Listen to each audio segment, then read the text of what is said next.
하시나니라. 아멘.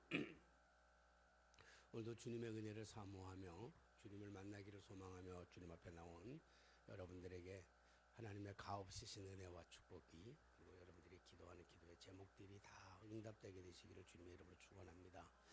특별히 여러분들의 자녀들, 해외에 나가 있는 자녀들이나 근교에 있는 자녀들, 그 자녀들이 하는 모든 일들마다 들려오는 소식들마다 복된 소식이 되게 되시기를 주님의 이름으로 축원합니다. 참 잘 오셨습니다. 늘 얘기하지만 술집 안 가고 여기 온 것이 하나님의 큰 은혜인 줄로 믿습니다. 오다가 강도 만나지 않고 또 이렇게 옆 사람의 강도가 아니고 좋은 사람 만나게 된 것을 진심으로 감사를 드립니다. 사람의 생각과 하나님의 생각은 참 달라요. 첫 주가 되면 우리 성도들이 많이 빠지는데 자리가 많이 비면 어떡하나 하고, 목사의 마음도, 믿음이 없는 목사의 마음도 불안했는데 빈자리를 또 안 오시던 우리 형님네도 오시게 되고, 또 우리 개님 때문에 못 올 뻔했던 이옥자 집사님도 결국은 개님을 끈안고 우리 교회에 올 수 있는 놀라운 축복을 주신 줄로 믿습니다. 우리 개님이 또 완벽하게 깨끗하게 치유되고 회복되는 기적의 역사가 일어나게 될 줄로 믿습니다. 사실 제가 잘 아는 친구는 아이가 목사님인데 아이가 다운 증후군에서 태어났어요. 사실 다운 증후군 아이들이 사는 거는 보통 19에서 한 20살 정도밖에 못 살거든요. 태어난 것이 다운 증후군인데 그 목사님은 자녀를 위해서 기도했어요.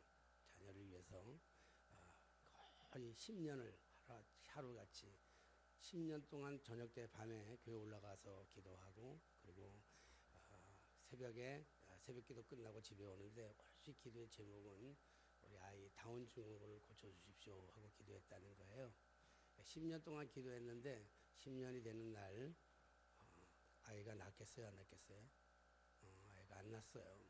그리고 지금도 여전히 다운 증후군으로 있는데, 그 친구가 말하는 게 그래요. 낳지 않았지만, 비록은 낳지 않았지만, 아이는 낳지 않았지만 저희가 10년 동안 기도하면서 받은 은혜가 너무너무 크다는 거예요. 너무너무 귀하고, 그리고 지금 미국 가서 사는데 지난번 미국 집회 가가지고 그 아이를 만났는데 그때 이미 26살, 지금 30살이 거의 30살이 넘어가고 있을 텐데, 그러니까 19에서 20살이면 죽어야 되는데 계속 지금으로 살아가는 삶이 덤으로 살아가는 삶인데, 얼마나 기도를 많이 하는지, 하루에 어떨 때는 16시간 동안이나 아버지를 위해서 기도하는 아이의 모습을 보면서 참 중요하다라고 하는 생각합니다. 우리가 기도하는 기도의 제목들이 낫기를 기도하지만 하나님께서는 꼭 낫게 해서 응답하시는 것이 아니고 그 일을 통해서 보여주시는 하나님의 놀라운 은혜와 축복들이 있는 줄로 믿습니다. 우리 이옥자 집사님의 교회를 사랑하는 그 마음을 보면서 참 때로는 이해할 수 없을 때가 참 많았어요. 다음 주에 제가 얼마나 이것이 귀한 은혜인지를, 제게 주신 하나님의 놀라운 감동이 얼마나 큰지를, 오늘 메시지하고는 좀 다르기 때문에 내가 아껴뒀다가 다음 주에 말씀드리려고 합니다. 참 강아지를 통해서 저에게 주시는 하나님의 은혜가 너무 큰 거예요. 너무 커요. 그래서 다음 주에 우리가 조금 강아지를 가지고 제가 좀 은혜를 나누려고 하는데, 다음 주에도 강아지 꼭 데리고 오세요. 강아지도 은혜 받아야 되니까. 전도 현장에 나가가지고 이 전도를 하다 보면 많은 사람들 가운데 그렇게 얘기하는 사람들이 있어요. 나도 왕년에 교회를 다녔다. 옛날에 나도 교회를 안 다녔다. 그 얘기는 뭐냐면 지금은 교회를 안 다니지만 내가 옛날에는 교회를 다녔다. 그렇게 얘기하는 사람들이 참 많습니다. 그가 옛날에 어떻게 신앙생활을 했는지는 잘 모르겠습니다만, 또 교회 생활하다가 어떤 연유로 인해서 시험 들은지는 잘 모르겠어요. 그래서 교회를 다니다가 교회를 안 다니는 사람들은 대체적으로 시험을 들어서 교회에서 시험 들어서 안 나오는 사람이 많아요. 그 시험 드는 것 중에 대부분이 사람들 때문에 시험 들었겠죠. 주님 때문에 시험 드는 것이 아니라, 주님은 시험 주는 분도 아니고 시험으로 테스트하는 분도 아니기 때문에 아마 사람들 때문에 시험을 들었지 않나 생각이 돼요. 이제 그런 사람들을 생각해 보면서 왕년에 다 교회를 다녔기 때문에 그런 사람들이 다 구원받았다 이렇게 말하기는 참 어렵습니다. 물론 예수를 구주로 영접하면 구원받는 것은 당연한 일입니다.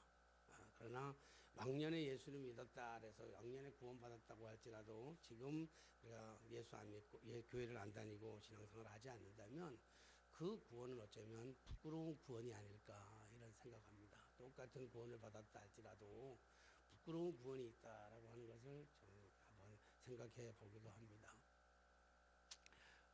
그러니까 내가 구원은 받았지만 구원받은 자로서의 구원의 삶을 살아가지 못한다면 그것은 아마 부끄러운 구원이다 이렇게 생각을 하게 됩니다. 제가 잘 아는 사람 가운데 하나는 아주 명문대학을 나와서 우리나라 아주 최고의 명문대학을 나왔는데 명문대학을 나왔으면서도 지금까지 백수로 지내는 사람이 있어요. 근데 백수로 지내는 건 물론 직접 좋은 대학에 나왔다 할지라도 직장을 못 구할 수 있지요. 그건 그럴 수는 있지만 그러나 그것이 자기의 자존심의 문제 때문에 직장을 구하지 못했다든지 자존심을 지키다가 내가 안 한다든지 이러면 사실 명문대학에 나왔다 할지라도 좀 부끄러운 명문대학이 아닌가 이렇게 생각해 봅니다. 우리가 교회를 신앙생활 한다 할지라도 신앙생활하고 교회생활을 똑같이 해도 어떤 사람은 부끄러운 신앙생활을 하는 사람들도 있지요. 복음이라고 하는 것은 우리가 당연히 복음이 뭐냐고 묻는다면 복음은 예수 그리스도의 탄생 그리고 그분이 십자가를 지시고 우리의 죄 때문에 십자가를 지시고 돌아가셨던 일 그리고 그 무덤에서 사흘 만에 다시 살아났던 것 탄생과 십자가의 죽으심과 부활하심 이것을 가리켜서 복음이라고 얘기합니다. 우리가 예수를 만나서 예수 안에서 예수를 믿음으로 말미암아 새롭게 태어났고 그리고 예수를 믿기 때문에 우리가 예수 안에서 다시 십자가의 죽음의 삶을 살아가는 것이고 그리고 또 예수 안에서 다시 부활의 능력으로 살아가는 것 그것이 우리 믿는 사람들의 삶의 본질의 모습일 것입니다. 그러나 우리가 구원받았다고 하면서 신앙생활을 한다고 하면서도 여전히 부활의 능력과 부활의 감격과 부활의 은혜 속에서 살아가지 못한다고 한다면 부활의 그러한 삶을 누리지 못한다고 하면 우리가 신앙생활을 한다 할지라도 여전히 부끄러운 신앙생활을 할 수밖에 없는 것 아닌가. 그러니까 교회를 다닌다 해도 다 똑같은 사람들이 아니란 말이에요. 다 똑같은 사람이 아니고 교회 안에서도 지난번 우리 조동철 목사님께서 설교해 주셨던 것처럼 교회 안에 다니면서도 더욱 불쌍한 사람, 행복한 사람이 있다 그랬잖아요.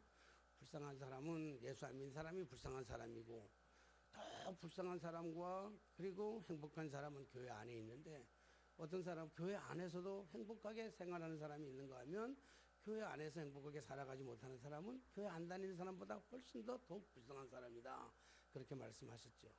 그러니까 저도 마찬가지로 오늘 신앙생활 하면서 보면 구원의 감격 속에서 구원의 능력을 살아가지 못한다고 한다면 부활의 능력의 삶을 살아가지 못하고 부활의 능력을 누리지 못하면 결국 신앙생활에도 교회 와도 불안하고 부활하도 초조하고 교회 다녀도 역시 근심 걱정 염려 이런 속에서 살아갈 수밖에 없는 것이죠. 그래서 우리가 예수를 믿으면 정말 부활의 능력 안에서 부활의 감격 속에서 우리가 살아가야 될 줄로 믿습니다. 오늘 본문의 말씀에 보면 안식일이 다 지나고 안식 후 첫날이 되려는 새벽에 막달라 마리아와 다른 마리아가 무덤을 보려고 갔더니 라고 시작하고 있습니다. 그러니까 예수님이 십자가에 달려 돌아가신 이후에 첫 번째 돌아오는 안식일이에요.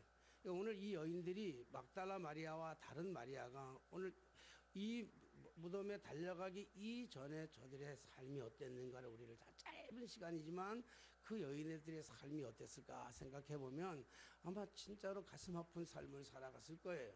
잠도 이룰 수가 없었고 안식 후 첫날 유대법에 따르면 안식일 날은 아무것도 할 수 없으니까 안식 후 첫날 우리 기독교로 얘기한다면 주일날 다른 말로 얘기한다면 예수께서 부활하신 그날 아침 이 얘기예요. 그날 아침 그러나 그들의 여인들의 마음속에는 여전히 불안함과 염려와 걱정과 그리고 그리움과 애타는 가슴이 찢어지는 그런 마음을 가지고 새벽에 달려갔다 이렇게 말씀하고 있습니다. 기다릴 수가 없어서 더 이상은 더 기다릴 수가 없어서 애타는 마음을 가지고 그들이 무덤을 보려고 예수의 죽으신 그 무덤을 보려고 돌무덤을 보려고 그들에게 갔습니다. 그런데 그 오늘 2절의 말씀 보니까 큰 지진이 나며 주의 천사가 하늘로부터 내려와 돌을 굴러내고 그 위에 앉았는데 그 형상이 번개 같고 그곳은 눈같이 희원을 놀라운 광경을 보고 있어요. 굉장한 광경을 보고 있습니다. 그러니까 지금 예수님의 죽으신 무덤에서 예수님의 시신을 보기 위해서 무덤에 갔는데 지금 무덤에서 일어났던 이 놀라운 일들은 지금 이 엄청난 천사들의 나타나는 이 경험들을 보게 되었죠. 그러니까 지키던 자들이 그를 무서워하며 떨며 죽은 것 같이 죽은 사람 같이 되었더라 그랬어요. 그 무덤을 지키고 있던 많은 군병들 그 사람들뿐만 아니라 여기 마리아 막달라 마리아에다가 마리아가 그 광경을 보면서 황홀한 광경을 보면서 기뻐하는 것이 아니라 엄청난 광경을 바라보면서 그들이 두려웠다는 거예요. 오늘 하나님을 인격적으로 만나면 때로는 감격도 있고 감사도 있지만 때로는 무섭기도 한다고요. 너무 황홀한 광경을 보게 되면 사람들은 두려워할 수도 있는 것이죠. 그때 이제 말씀하고 있어요. 두려워하고 있는 막달라 마리아와 마리아가 참 두려워하고 있는 그때에 뭐라고 말씀하시냐면 천사들이 말해주죠. 여자들에게 말하여 이르되 너희는 무서워하지 말라. 십자가에 못 박히신 예수를 너희가 찾는 줄 내가 아노라. 오늘 지금 여인들이 오늘 본문의 말씀에 보면 여인들이 지금 무덤에 뭐하러 갔는가 하면 죽은 예수를 보기 위해서 죽은 예수님을 만나기 위해서 죽은 시체를 만나서 죽은 시체를 바라보면서 그래도 그들이 위안을 받기보다는 그런 안타까운 마음을 가지고 그 안타까운 마음을 표하기 위해서 저들이 달려갔던 거예요. 그 짧은 시간이 그들에게는 지나치게 고통스러웠고 지나치게 아픔이었을 겁니다.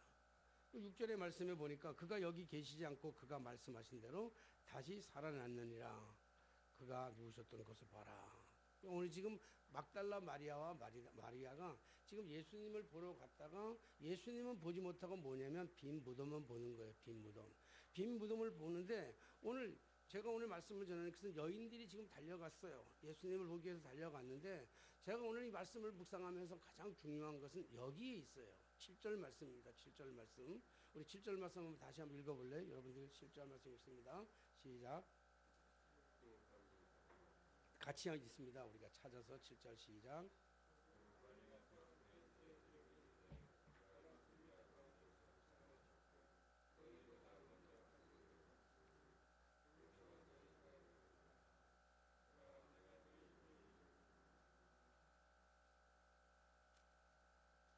다 읽었어요?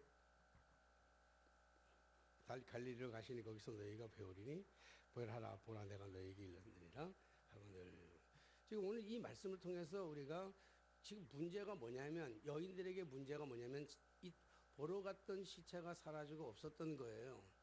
시체가 없으니까 저들이 만나야 되는 예수님을 만나야 되는데 만나지 못하고 시체는 사라져 버렸고 어떤 낯선 천사 같은 광채가 나타나서 그 천사가 말하기를 지금 얘기하면 빨리 가서 그의 제자들에게 이르기를 뭐라고 얘기하면 죽은 자 가운데서 그가 죽은 자 가운데서 다시 살아났다. 가만 예수님께서 살아났다라고 하는 것을 빨리 가서 전하라고 하는 이 얘기입니다.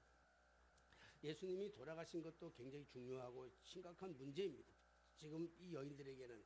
근데 지금 여인들에게 뭐라고 얘기하냐면 가가지고 예수님이 부활하셨다고 하는 사실을 증거하라고 하는 거예요. 그것도 속히 빨리 가서. 오늘 그 여인들은 지금 부활하신 예수님을 만난 적이 없어요. 지금 예수님이 없다고 해요. 거기에는. 예수님이 없고 지금 예수님 대신에 물론 천사가 나타나가지고 말하기를 빨리 가서 예수의 부활을 가서 증거하라고 이렇게 하고 있습니다. 이게 여인들에게는 정말 시체가 사라진 것보다 더 황당한 일은 뭐냐면 빨리 가가지고 예수님이 살아났다는 것을 가서 증거하라고 하는 이 말이 그 여인들에게는 훨씬 더 황당한 일로 다가올 수밖에 없었어요. 왜냐하면 오늘 예수님의 부활하신 예수님을 아직 경험하지는 못했어요. 그리고 인간의 상식 속에서는 지금까지 인간의 상식 속에서는 사람이 죽었다가 다시 살아난다고 하는 것을 믿을 수가 없는 거란 말이에요. 예수님께서 많은 제자들을 가리키면서 수없이 예수님이 말씀하셨던 게 뭐냐면 내가 이 땅에 오신 목적이 뭐냐면 예수님이 오신 목적은 죽으러 오셨다는 거예요.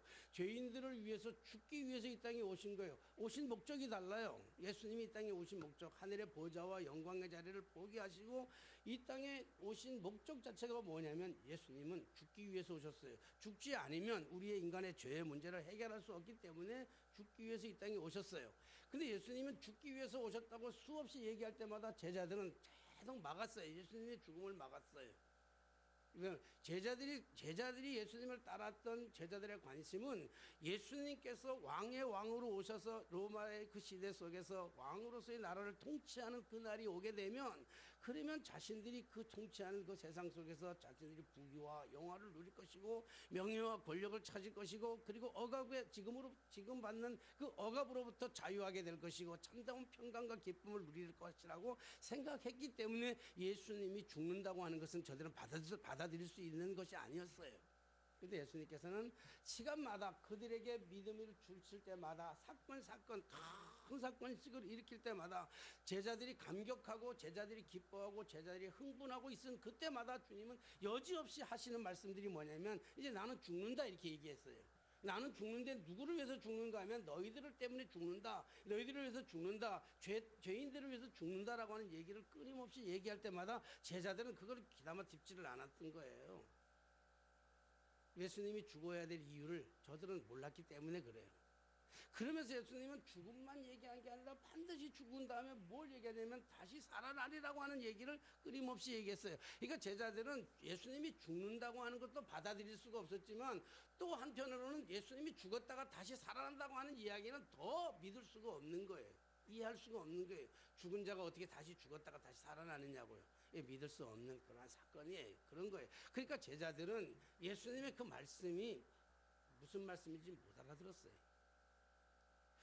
사실 우리가 사람들의 말귀를 못 알아듣는 거, 말을 못 알아듣는 거는요, 하는 말이 어려워서 못 알아듣는 게 아니죠.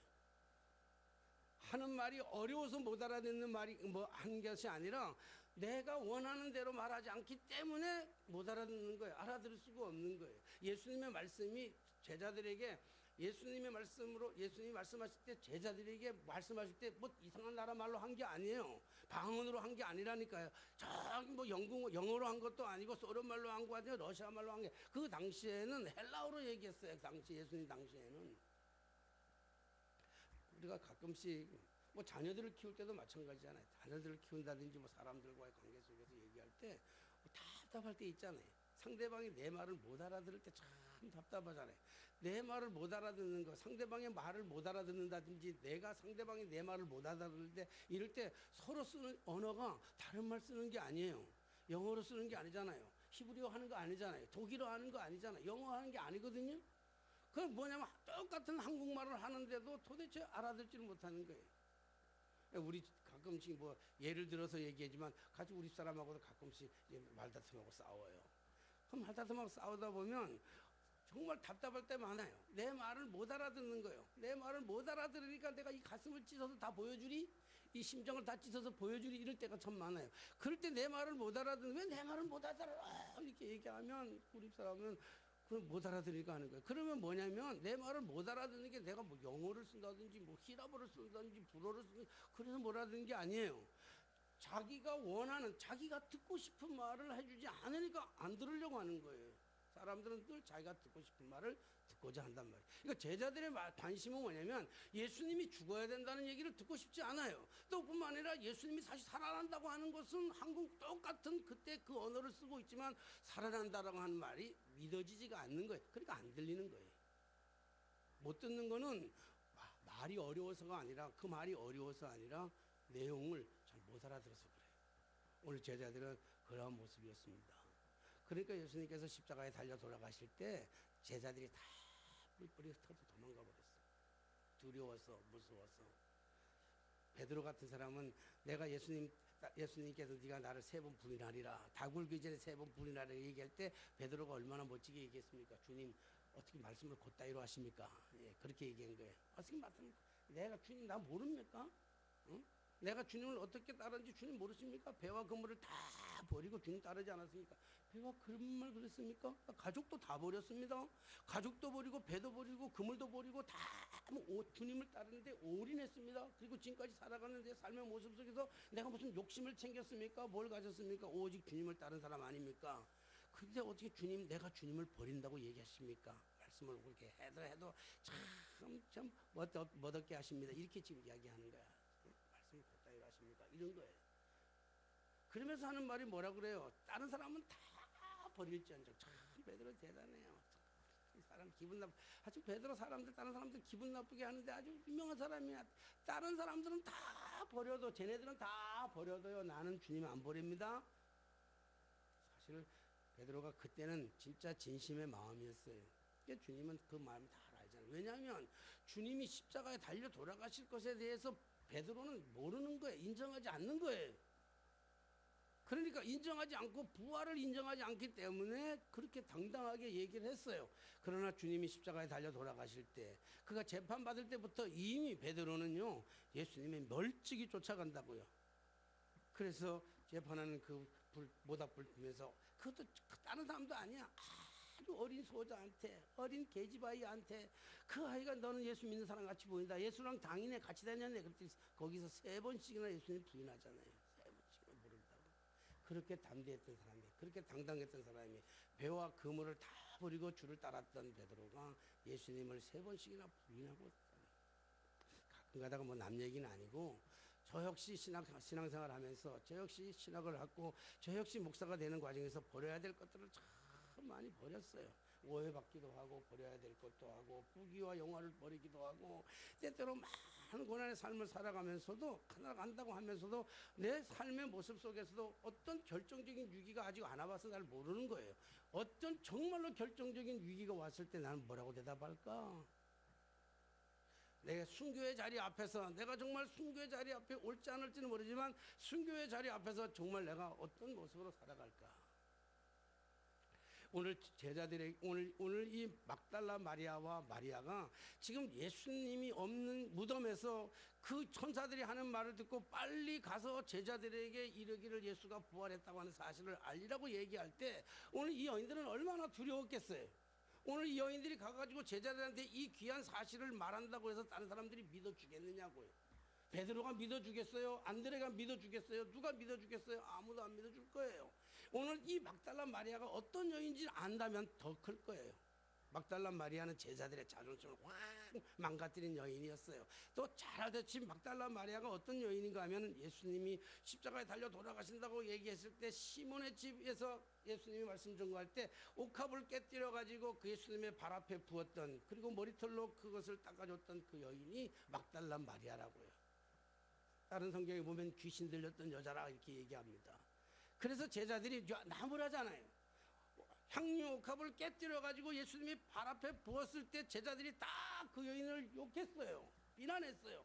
그거 팔아가지고 가난한 사람들에게 나눠주는 게 훨씬 좋지 그것을 깨뜨려 가지고 어떻게 예수님 발 앞에 허비하느냐 이렇게 얘기했어요. 결국은 그것 때문에 그 일로 그 사건 때문에 가룟 유다가 예수님을 은 30개에 팔아 넘기는 그런 계기가 되어버렸어요. 모티브가 됐다고요.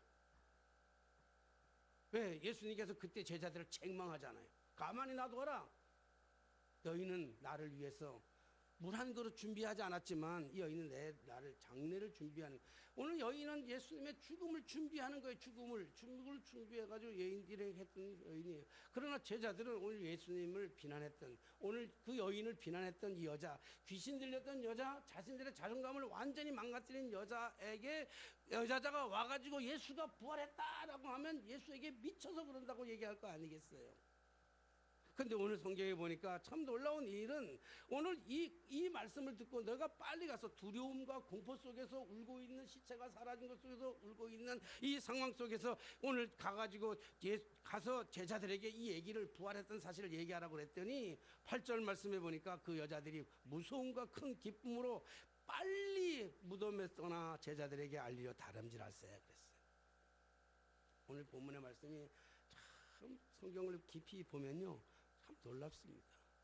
인간의 이중 심리를 어쩌면 이렇게도 잘 파고 있는지 여자들이 무서움과 큰 기쁨으로 여러분 신앙생활 한다고 하는 것이 우리가 구원의 삶을 살아가는데도 우리가 살아가는데 여전히 두 가지의 마음은 있어요. 무서움과 기쁨은 여전히 있어요. 두려움과 공포 속에서도 여전히 희망과 감격이 있다고요. 우리 삶 속에. 오늘 이게 신앙에 살아가는 사람들의 삶의 모습이에요. 우리는 우리의 삶을 살아가는데 고통만 있는 것이 아니에요. 우리의 삶을 살아가는데 눈물만 있는 거 아니에요. 눈물의 뒤편에는 언제나 웃음이 기다리고 있어요. 아픔의 고통 뒤에는 언제나 우리에게 환희와 기쁨이 기다리고 있는 것이죠. 오늘 여자들은 이 두 가지 마음을 동시에 가지고 달려가는 거죠. 무서움이 있었어요. 왜 안 무서웠겠어요? 제자들에게 어떤 소리를 들을지도 몰라요. 가서 이 어떤 미친 사람의 소리를 취급을 받을지도 몰라요. 이런 무서움이 있었지만 그러나 주님의 말씀을 받아듣고 천사의 말을 듣고 주님이 부활하셨다고 하는 이 놀라운 사실을 가지고 그들의 마음속에 기쁨으로 무덤을 떠나서 제자들에게 다름질할세. 복음을 전하는 것은 그런 것입니다. 신앙이라는 것은 그런 것입니다. 그때 오늘 9절의 말씀 보니까 예수께서 그들을 만나 이르시되 평안하냐. 우리 아들이 다성이가 오늘 집에서 안 자고 딴 데서 잤어요.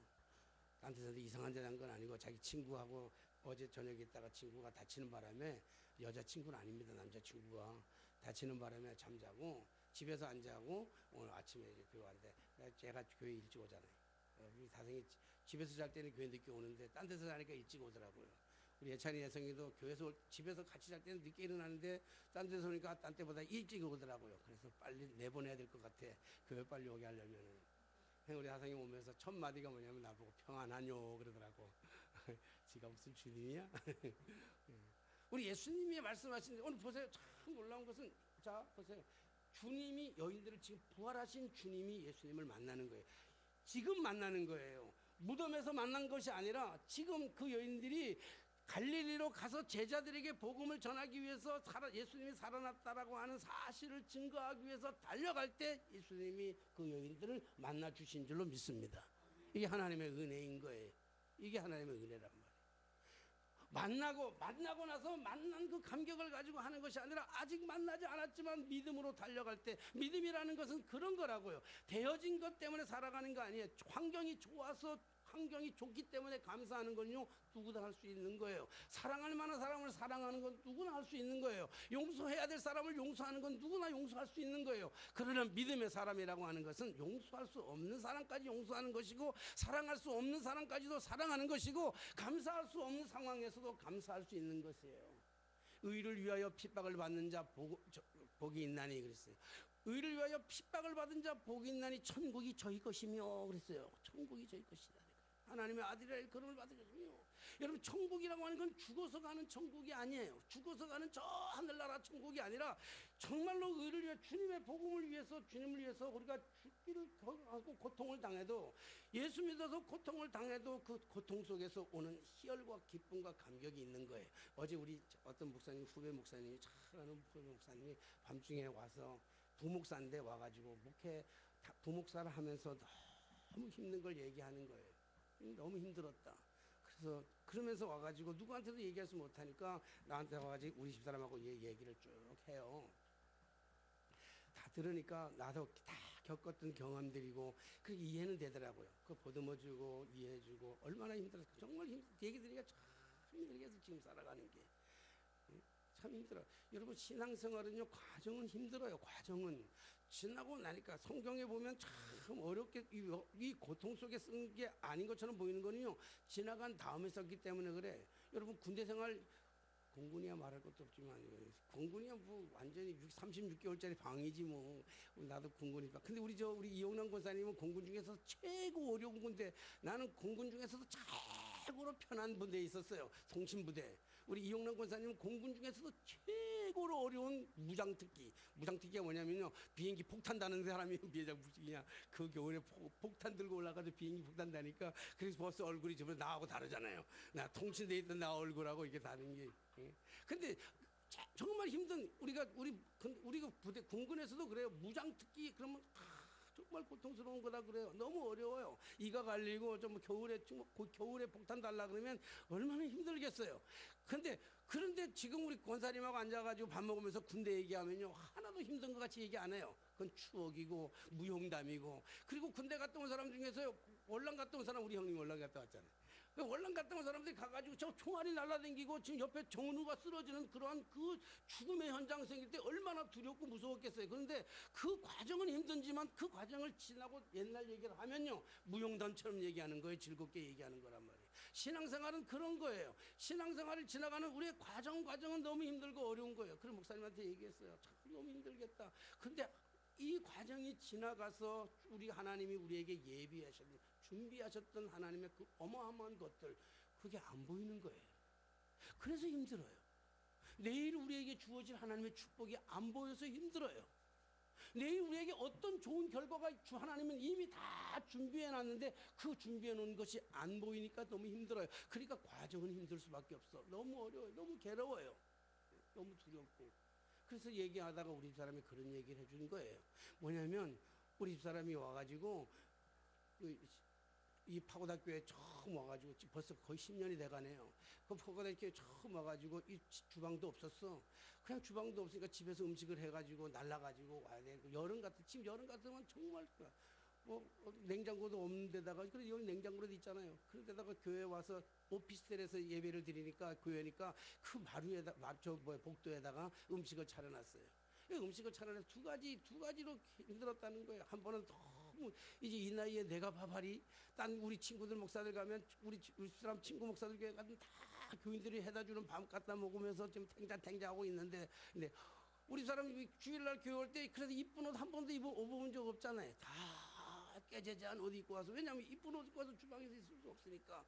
그러니까 우리 사람이 하다가 어느 날 너무 힘드니까, 나중에 너무 힘드니까 하나님을 원망한 거예요. 너무 원망하다가 몸이 좀 아팠어. 그래서 어느 날 있는데 하나님이 그런 마음을 주더래요. 너 아프고 안 아프고 밥 할래? 아프고 밥 안 할래? 그러더래. 그러니까 우리 사람이 놀래가지고 안 아프고 밥 할래요? 그랬다는 거야. 그래서 밥은 하는데, 밥은 하고 이렇게 하는데, 그래도 내가 너무 싫었다. 어제도 좀 얘기하더라고, 나하고 목사한테. 내가 너무 싫었다는 거예요. 내가 너무 막 목사한테 이렇게 만나가지고 말이야. 청소부 만나면 청소부 안 해야 되는 거고, 그 대통령 만나면 대통령 안 해야 되는데, 저 인간 만나가지고 내가 이 고생하는구나. 이렇게 생각하니까 너무 기가 막히고, 그래서 날마다 밉더래요. 여러분, 나를 매일 만나는 집에서 매일 같이 잠을 자고 매일 같이 사는데 나가 미우면, 볼 때마다 미우면 그게 지옥이지 뭐예요. 안 그래? 그게 지옥인 거야. 신앙생활 하면서 그게 지옥인 거예요. 그런데 어느 날 갑자기 무슨 생각이냐면, 내가 천세기 때문에 일하는 게 아니라, 천세기 마누라로 일하는 게 아니라, 천세기 목사의 부인으로 일하는 게 아니라, 하나님의 어린 양들을 위해서 먹이는, 그렇게 하나님을 위해서 일한다고 생각하니까 기쁘더라는 거예요. 지금도 저 주방에서 기쁨으로 일하고 있는 거 아세요? 왜? 천세기 목사 때문에 일하는 게 아니야. 천세기 목사를 도우려고 일하는 게 아니라 주님을 위해서 일한다고 생각하니까 기쁨 나는 게 힘들지 않다는 거예요. 왜? 즐거운 거. 여러분, 똑같은, 우리가 우리 사람 얘기해 주는 거예요. 그 목사님한테 똑같은 삶이지만 변한 건 없지만 하나도 바뀐 건 없는데 정말로 주님의 은혜를 경험하고 나니까 그게 기쁨이라는 거예요. 그게 소망이고 그게 기쁨이에요. 그게 뭐예요? 그러면 하루하루가 천국의 삶을 살아가는 거예요. 오늘 사는 게 천국이에요. 죽어 천국 가는 게 아니라 오늘이 천국이라고. 여러분들 만나는 게 천국이고 오늘 여러분들 맛있게 드시는 게 천국 삶이 아니겠느냐는 거예요. 오늘 중요한 거는 여인들이 기쁨으로 아직 되어지지 않는 일이지만, 아직 이루어지지 않는 것, 자기가 아직은 보지 않은 일이지만, 그러나 주님의 말씀으로 주님의 약속하셨던 부활하실 거라고 하는 그 약속의 말씀을 굳게 붙잡고 그걸 가지고 달려갈 때 주님이 만나주고 그에게 진정한 평안을 허락하여 주신 줄로 믿습니다. 오늘 우리가 보면 정말 중요한 건 뭐냐면, 오늘 제목이 그거잖아요. 부활의 능력으로 다시 일어나다. 오늘 이 여인들에게 있었을 문제는 무엇입니까? 오늘 여인들은 여전히 죽은 무덤에서 예수를 찾고 있어요. 무덤, 이미 죽으신 무덤에서 찾고 있어요. 우리 많은 사람들이 신앙생활하면서 과거에 매여서 살아가고 있어요. 과거 이미 없는 그 상태 속에서 끊임없이 무덤을 찾아가요. 끊임없이. 무덤 앞에서는 희망이 없어요. 무덤 앞에서는 소망이 없어요. 무덤 앞에서는 감격이 없어요. 다 죽었는데, 끝났는데 거기서 여전히 주님을 만나려고 한다고요. 기독교 신앙은 죽은 무덤에서 주님을 만나는 것이 아니라 부활하신 주님, 그 주님을 만나게 되는 줄로 믿습니다. 삶이 완전히 달라지는 거예요. 제자들의 삶은 안 바뀌어요. 제자들의 삶은 예수님이 부활하기 전에는 그들이 믿는다고 수없이 고백하고 수없이 외쳤고 믿음대로 살아가려고 몸부림치며 살아갔지만, 그들의 믿음은 반쪽짜리 믿음이에요. 결국 예수님이 십자가 달려 돌아가실 때는 다 도망갔던 사람들이에요. 오늘 교회를 다니면서 수없이 많은 사람들이 이런 신앙을 사는 사람들이 얼마나 많은지 몰라요. 저 역시도 때때로 그럴 때가 참 많아요. 그러나 진정한 신앙은 그런 게 아니에요. 죽은 데서 찾는 게 아니야. 주님을 죽은 데서 찾는 게 아니야. 죽은 것을 가지고 몸부림치는 게 아니에요. 죽은 것은 죽은 거예요. 그러나 우리가 죽음으로 끝나는 것이 아니라 부활이란 말이에요. 부활. 이 참 조심스러운 말이지만 이거 함부로 얘기가 참 어려워요. 이거는 그 사람들의 심정이 아니면 어려워요. 근데 우리 세월호에서 자식들을 잃어버린 부모의 마음들을 참 함부로 얘기할 수는 없지요. 그 자식을 잃은 부모의 마음이 얼마나 아프겠어요. 난 가끔 가다가 시내를 다니다가 그런 거 볼 때마다 가슴이 뭉tung. 나는 그런 경험이 없으니까 가슴이 뭉tung. 눈 뜨고 내는 게 뭐냐면 중학교 3학년 때 잃어버린 아이를 30년도 넘긴 세월 동안에 찾는다고, 그 아이를 찾는다고 프랭카드에서 처음에 잘 몰랐어요. 사진이 2개가 있는 거예요. 이렇게 아이를 찾습니다. 그런데 하나는 어린아이가 있고 하나는 나이가 많은 사람을 찾고 있는 거예요. 그래서 다른 사람인 줄 알았는데 보니까 30년이 지난 세월로 우리가 그 보면 아마 이렇게 변했을 것입니다 라고. 30년 동안 그 마음 참 마음이 아파요. 그거 볼 때마다 마음이 아파요. 세월은 오직하겠어요. 세월의 부모들은 오직하겠어요. 우리 뭐 야당의 어떤 국회의원이 그 잘못 얘기했다가 아주 몰매를 맞았어요. 몰매를. 근데 중요하죠. 아이의 죽음의 그리움에 대한 사무침이 끊임없이 아프고 괴로울 거예요. 우리 쌍둥이들이 어릴 때 쌍둥이들이 남의 신방 갔다가 다른 집에 신방 갔다가 저 천호동에 신방 갔다가 우리 쌍둥이들이 둘이 어릴 때, 아주 어릴 때, 그래서 놀이터에다 놔두고 너희들 여기서 어디 가면 안 돼. 엄마는 그 친친당부하고 신방을 하다가 갑자기 신방 거의 끝나고 나서 설교 다 끝나고 나가지고 막 갑자기 아이들이 생각나는 거야. 그래서 왔더니 없어진 거예요. 아이들이. 쌍둥이가 없어졌어. 뭐 난리가 났지. 뭐 쌍둥이 없어졌으니 지금 뭐 난리가 났어. 그런데 우리 집사람이 정말 간절한 마음으로 기도했는지 저 멀리서 이렇게 이 골목길 저 큰 길에서 이 공사 짓는 집으로 골로 싹 돌아가는, 나는 못 봤는데 우리 사람이 딱 돌아가는 걸 봤다는 거예요. 그것도 볼 수 있었던 것은 쌍둥이들이 손을 잡고 가는 바람에 알았어. 쌍둥이가 같은 놈들이 손잡고 가니까 알아가지고 찾았는데, 가끔씩 지금도 우리 사람하고 얘기하면요 이렇게 닭살이 막 돋아. 우리 사람은 막 이렇게 떨어요. 만약에 그때 잊어버렸으면 어떡하지? 막. 그러니까 부모들을, 그런데 이미 저 바닷속에 수장한 아이들을 둔 부모의 마음은 오직하겠냐고. 오직하게. 그 마음 충분히 이해해요. 그걸 이해하지 않겠다는 게 아니에요.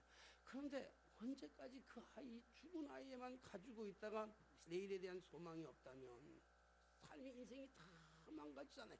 그런 마음이 없으란 얘기 아니에요. 그 안타까운 마음은 나도 100번, 1000번, 1000번 이해해요. 근데 언제까지, 끊임없이 언제까지 그걸 가지고 그렇게 살아야 돼요. 만약에 그 자식이 하늘나라에 가가지고 부모의 마음 보면 그렇게 살아가는 부모가, 그런 부모를 좋아할 사람이 어디 있겠어요. 진짜 효자라면, 엄마 비록 이렇게 왔다 할지라도, 아빠 우리가 내가 이 죽음 왔다 할지라도 엄마 아빠는 잘 살아야 되지 않겠습니까? 입장을 바꿔놓고, 부모가, 우리가 자식을 위해서 부모가 죽었어. 그러면 그 부모가 죽은 자식 위해서 맨날 산소에서 울면 좋겠습니까? 그 뜻을 기려가지고 바르게 살아가야죠. 오늘 얘기가 참 조심스러운 얘기입니다. 이것도 방송 타고 나가기 때문에 어떻게 될지는 잘 모르지만, 오늘 이 마리아와 막달라 마리아는 무덤에서 있는 게 아니에요. 무덤을 찾아간 거예요. 그러나 기독교 신앙은, 여인의 신앙은, 기쁨과 감격은 무덤의 신앙이 아니라 부활의 신앙인 줄로 믿습니다. 부활의 능력으로, 부활의 삶으로 살아가는 거예요. 그러니까 10절 말씀이니까, 이에 예수께서 이르되 무서워하지 말라. 가서 내 형제들에게 갈릴리로 가라. 거기서 나를 보리라 하시니라. 부활의 신앙, 우리가 부활의 영광으로, 우리가 절망 속에 살아갔다 할지라도, 정말 고통 속에 살아갔다 할지라도 이제 부활의 능력으로 다시 일어나야 될 때라고 믿습니다. 과거에 치우치는 것이 아니라 이제 부활의 능력으로, 주님 나와 함께 하시는 그 사랑으로 우리가 담대하게, 힘차게, 멋지게 살아가는 것, 그것이 주님이 우리를 향하신 주님의 소망이고 주님의 기쁨인 줄로 믿습니다. 우리가 부활의 감격으로 살아가고자 할 때 주님께서 우리에게 능력을 부어주시는 거예요. 부활의 감격을 가지고 무덤에 머물러 있는 것이 아니라 무덤에서 빨리 떠나서 다른 발치할 때 주님이 만나주시고 주님이 능력을 주시고 주님이 소망을 주신 줄로 믿습니다. 오늘도 이 믿음을 가지고, 부활의 신앙을 가지고 세상을 변화시킬 수 있는 그런 참된 삶이 저 여러분들의 삶이 되게 되시기를 주님의 이름으로 축원합니다. 기도하겠습니다. 주님을 믿고 따른다고 하면서도 때때로 여전히 십자가 앞에서 울고만 있는 저희들의 모습은 아니었는지요. 십자가의 아름다움은 부활의 능력을 통해서 빛나는 줄로 믿사오니 주 오늘도 죽은 자 속에서 찾는 것이 아니라 부활의 능력 안에서 우리가 세상을 바꾸며 살아갈 수 있는 삶의 감격이 우리에게 있어질 수 있도록 인도하여 주옵소서. 울고 있는 우리의 눈물을 주여 성령의 능력으로 닦아주시옵시고 소망 가운데 승리하며 그리고 문제가 해결되며 질병이 치료되며 그래서 그 감격으로 우리가 살아갈 수 있는 저희 모두가 되어지게 하여 주옵소서. 예수님의 이름으로 기도하옵나이다. 아멘.